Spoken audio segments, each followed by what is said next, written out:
Hola, ¿qué tal? Bienvenidos a la nueva edición de La City por Dentro en Mercado por Expertos.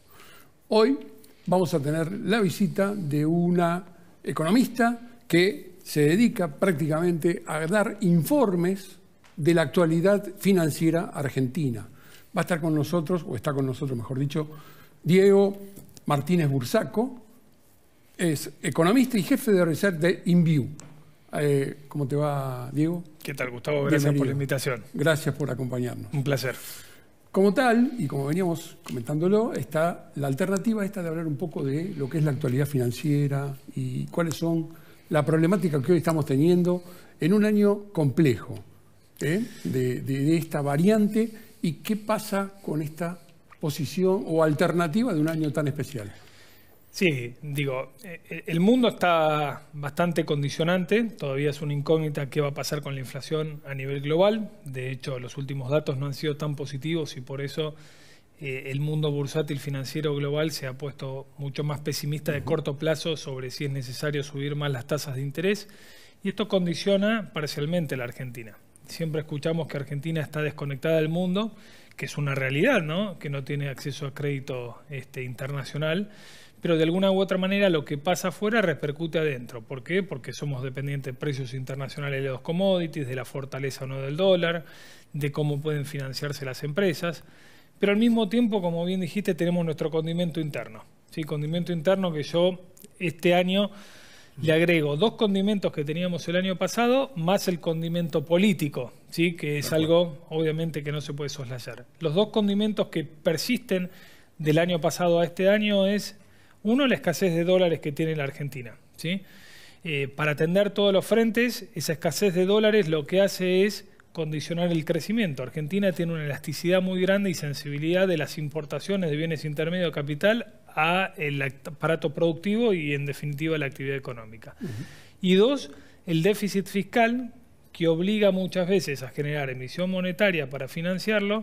Esto retroalimenta la inflación y, por lo tanto, estamos conviviendo con tasas de inflación cercanas a los 3 dígitos. Estos 2 últimos elementos van a continuar desde nuestro punto de vista y obviamente hace mucho más desafiante el camino no solamente para el argentino que vive acá, sino para el inversor sobre todo. Bueno, acá nos diste un panorama general amplio y vamos a un poquito a desgranar situaciones como alternativas. Bien. Como por ejemplo, qué es lo que pasó o cómo cerró el mes de febrero, prácticamente con una baja en todas las inversiones locales. Y el resultado, ¿a qué se debe esa variante? ¿Cómo la ves? Los mercados argentinos, los activos argentinos de riesgo, llámese acciones y bonos, venían de un rally muy fuerte desde octubre del año pasado hasta enero, digamos, ¿no? Inclusive finales de enero. Un poco desconectado con lo que fue el cierre del año 2022 en los mercados globales. Sí, los mercados globales acompañaron en enero. Y obviamente eso fue compras de oportunidad desde precios muy bajos, valuaciones muy bajas, y anticipándose un poco lo que se denomina en la City el trade electoral, digamos, ¿no? Sí, claro. Pero sabemos que los caminos de recuperación o caídas de los mercados no son lineales, ¿sí? Y entonces lo que es lógico que en febrero haya habido una toma de ganancias y justamente un poco el panorama es a la espera de qué va a ocurrir. Primero con la oferta política, que es un condicionante no menor de cara a tomar exposición en inversiones de riesgo, ¿sí? Y después, lógicamente, en cómo se va a ir desarrollando la encrucijada y todo lo que es el rompecabezas de la macro argentina, que a nosotros nos parece algo normal, digamos, hablar de inflación de 3 dígitos, un déficit primario de 2,5 puntos del producto, la emisión monetaria, pero no es normal en el mundo a pesar de todos los problemas que hoy tiene el mundo. Sí, nos diferenciamos bastante en esas alternativas. Hacemos un esfuerzo importante ahí. Tal cual, de no asemejarnos al resto, por lo menos. Exacto. En ese contexto, ya que eso fue repetido de enero también, que hubo la misma condición prácticamente, y este mes vamos a ver cómo se va desarrollando. Esa alternativa, ¿qué le podemos decir? ¿En qué se podría invertir en este momento una pequeña porción o cómo ven ustedes que están acostumbrados a proyectar y ver cuáles son indicadores de inversión, que probablemente para defender el dinero ante todos estos inconvenientes que se presentan, cómo va a ser la realidad de estas inversiones? Bueno, Una pequeña ayuda. Sí, por supuesto. Desde INVIO nuestra misión es siempre, primero, entrar por el lado pedagógico de entender los riesgos que toma el inversor, claro, digamos, ¿no? Un inversor que vive en la Argentina, tiene su trabajo en la Argentina, su casa en la Argentina, sus autos en la Argentina, e invertir todo lo que es el capital financiero en activos argentinos nos parece demasiado riesgoso. Por lo tanto, obviamente la diversificación tiene que estar, ¿sí? La podemos hacer desde, no sé, CDR desde acá, o bonos en el extranjero, o inversiones en el extranjero, y hoy es fácil poder acceder a eso. Ahora bien, aquel que tiene que tener el dinero acá por cuestiones propias de su negocio, maneja el capital de trabajo de su pyme, o eventualmente tiene su ahorro que después lo va a terminar consumiendo acá, bueno, lógicamente, lo hablábamos detrás de cámara, hay una gran cantidad de productos con riesgo del sector público, lamentablemente, que digamos es la mayoría dentro de la oferta. Ahí tenemos letras de tesorería que hoy están rindiendo entre 110 y 120% de tasa efectiva anual, que puede ser una alternativa de cortísimo plazo, a través de un fondo común de inversión o a través mismo de comprar ahí, pero asumiendo ese riesgo. Después tenemos por el lado privado, bonos privados, obligaciones negociables, que también han recibido mucha, digamos, demanda por el cepo cambiario. Muchos pesos que no se podían ir afuera, de inversores institucionales, dijeron, bueno, diversifiquemos riesgo, el riesgo emisor, vamos a un emisor privado, y han subido mucho. Pero los créditos son bastante buenos en general, digamos, ¿no? Y eso puede ser una alternativa. Y aquel que es un poco más arriesgado, un poco más agresivo, obviamente siempre está acciones o los bonos soberanos en dólares. Acciones, solamente para ponerlo en perspectiva, hoy el Merval está cotizando a unos $650, viene de menos de $400. Recordemos que en febrero del 2018 Macri llegó a $1.800, digamos, ¿sí? En otro perspectiva del inversor. Y otro contexto. Otro contexto. Y los bonos soberanos en dólares, que están cotizando a paridades entre 30 y 35%, son paridades de casi default, diríamos, ¿sí? Ahora, hay mucho de expectativa y hay mucho también de trabajo por hacer en la macro, ¿sí? Por lo tanto, creo que hacia adelante uno tiene que estar con mucha tolerancia al riesgo para enfrentar estos vaivenes de los activos financieros locales. Es una alternativa que siempre hay que tener en cuenta, ¿no? ¿Qué nivel de riesgo quiere asumir el inversor y cuáles son las alternativas que realmente están tomando con respecto a qué inversión estar haciendo? Sin duda.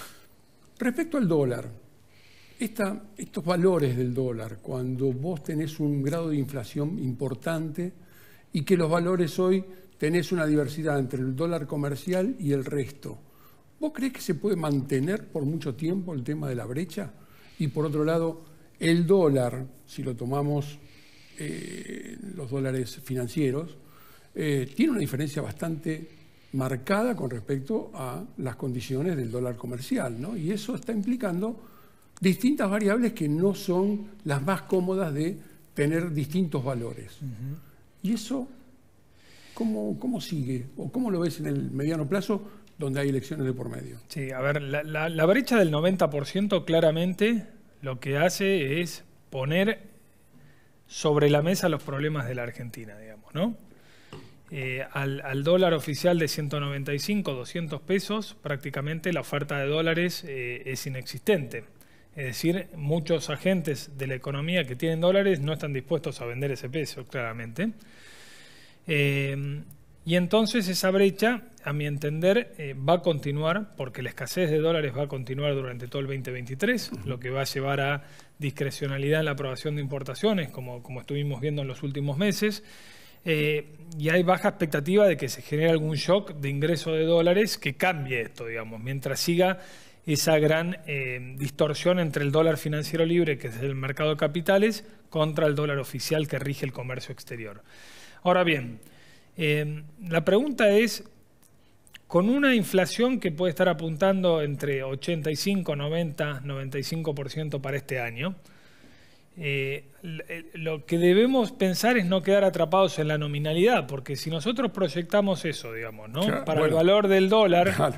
y decimos, ahí no sé, viene el gran problema. el dólar puede valer 650 pesos y puede valer, no nos tiene que asustar, porque si hoy vale 370 y le agregamos la inflación que se está proyectando, y bueno, tranquilamente puede estar arriba de 500, 600. ¿Es un valor alto y de equilibrio? Probablemente no. Probablemente si el dólar oficial cotizara cerca del dólar financiero libre, aparecería una oferta de dólares, digamos, ¿no? Pero bueno, esto es la foto a hoy, y la dinámica nos invita a pensar de que quizás más emisión monetaria está por venir, ¿sí? Porque el déficit fiscal sigue estando alto, la recaudación puede verse deteriorada por el mal año del campo con una sequía muy fuerte que va a condicionar no solamente la oferta de dólares, sino el ingreso por derechos de exportación. Por lo tanto, yo diría que el razonamiento debería ser, bueno, ¿qué hago? Si tengo que invertir, ¿invierto a tasa fija o invierto algo atado a la inflación, que pienso que la inflación va a estar por debajo o por encima del dólar? Nuestra sensación es que el dólar oficial puede ser nuevamente un ancla antiinflacionaria, de que esté por debajo de la inflación, y como siempre decimos, más vale prevenir que curar. Diversifiquemos, ponga algo atado al dólar, ponga algo atado a la inflación y algo a tasa fija, que si hay algo que no nos va a pasar es equivocarnos en alguno de esos segmentos, ¿sí? Sí, por lo menos buscar un equilibrio de que traccione para abajo el mercado oficial y que acompañe un poquito mejor como para poder tener una alternativa de inversión aceptable. Así es. Esto, yo había notado, ¿no?, que la realidad que tenemos nosotros y las circunstancias que esto nos llevó a todo, no solamente a Argentina, sino a todo el mundo, grandes temas, ¿no?, como la pandemia, la guerra de Ucrania con Rusia, la sequía más grande de los últimos 50 años, la confianza de los consumidores de Estados Unidos que vuelven a recibir sus inversiones de vuelta y que hace que a los mercados emergentes se le esté yendo parte de los inversores internacionales. Eso es un poco lo que se está notando en esta alternativa y cuáles fueron las variantes que se pueden llegar a presentar, ¿no? Sí, obviamente ese escenario de geopolítica internacional complejo, digamos, tiende a agravar de corto plazo todo el problema de la incertidumbre, digamos, ¿sí? Justamente con el equipo de analistas que ahí en InView estuvimos viendo unos números. Decía, por ejemplo, la cosecha gruesa de soja y maíz se estima que podrían estar cayendo entre 20 y 25% en un escenario positivo en cuanto a las cantidades, digamos, ¿no? Ahora, los precios, punta a punta, cuando analizamos abril del año pasado contra abril de este año, solamente han crecido 6-7%. Por lo tanto, los precios internacionales no van a llegar a compensar esas caídas de cantidades que vamos a tener. Ahí tenemos como un condicionante externo, que es los precios de los commodities pueden jugar a favor o en contra. Bueno, esta apreciación de precios no es suficiente para compensar la caída. Tampoco es, digamos, muy bueno una tasa de interés tan alta, digamos, ¿sí? Porque, de vuelta, ponemos todo en perspectivas. Hace un año atrás, un bono del Tesoro americano rendía, a un año de plazo, rendía 0,5% anual. Hoy rinde 5% anual. Claro. ¿Sí? Entonces, claro, cuando uno ve el menú de oferta para el inversor y dice, ¿dónde voy a poner la plata con esta incertidumbre? En un bono del principal crédito del mundo, como es el Tesoro americano, al 5% anual y espero a ver dónde se acomodan las piezas, o me la juego con un bono argentino o un bono brasileño o acciones, etc. Y bueno, es muy complicado. Pero todo eso también condiciona la macroeconomía de las economías emergentes, ¿sí? Tal cual.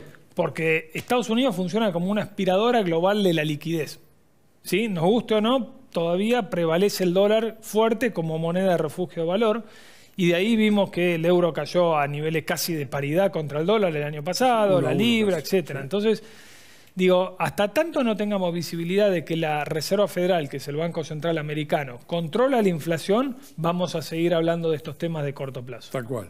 Digo, algo que también, como variante de inversión, se puede llegar a ver, ¿qué es lo que pasa con las criptomonedas y este tipo de inversiones? ¿Lo toman como variante de inversión o realmente la volatilidad que tiene hace que la gente lo tome con mucho cuidado al respecto? Mira, en mi experiencia de poco más de 20 años de mercado, las criptomonedas se han comportado como un activo financiero bastante normal, digamos, ¿no?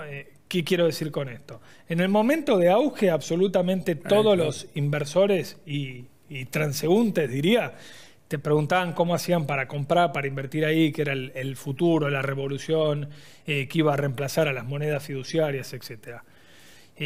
Hoy, con la semejante caída que tuvieron muchas de ellas, con los escándalos de corrupción mismo dentro de importantes firmas a nivel internacional que manejaban criptomonedas y han desaparecido.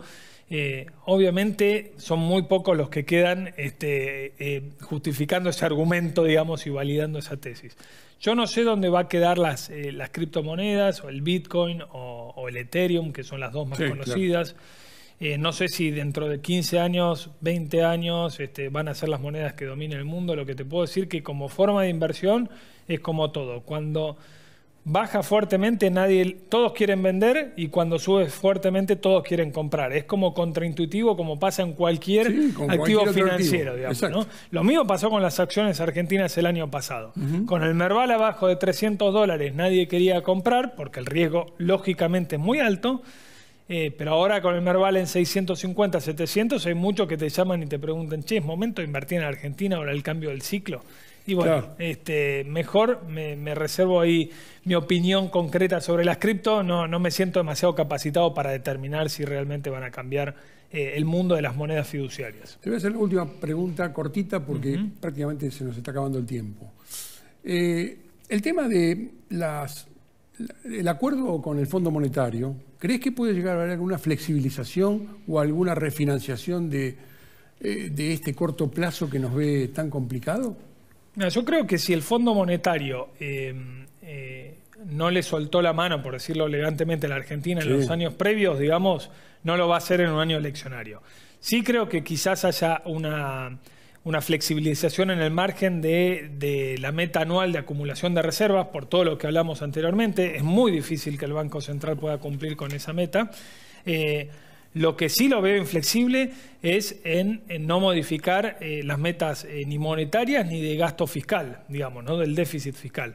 Y Argentina y el gobierno de turno va a tener que convivir con eso en un año electoral, que hay que ver cómo se complementa, ¿sí? Pero hoy yo creo que el ancla central para que la macro no se siga deteriorando aún más es que esté ese acuerdo arriba de la mesa y que sea cumplible. Vamos a ver qué pasa. Bueno, ojalá.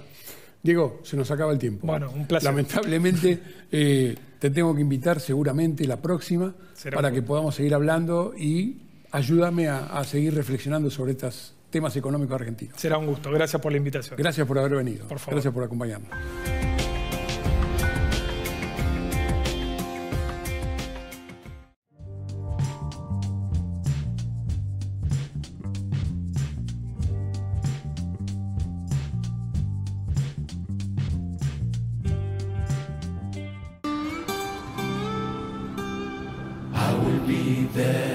I will be there for you. Care about you.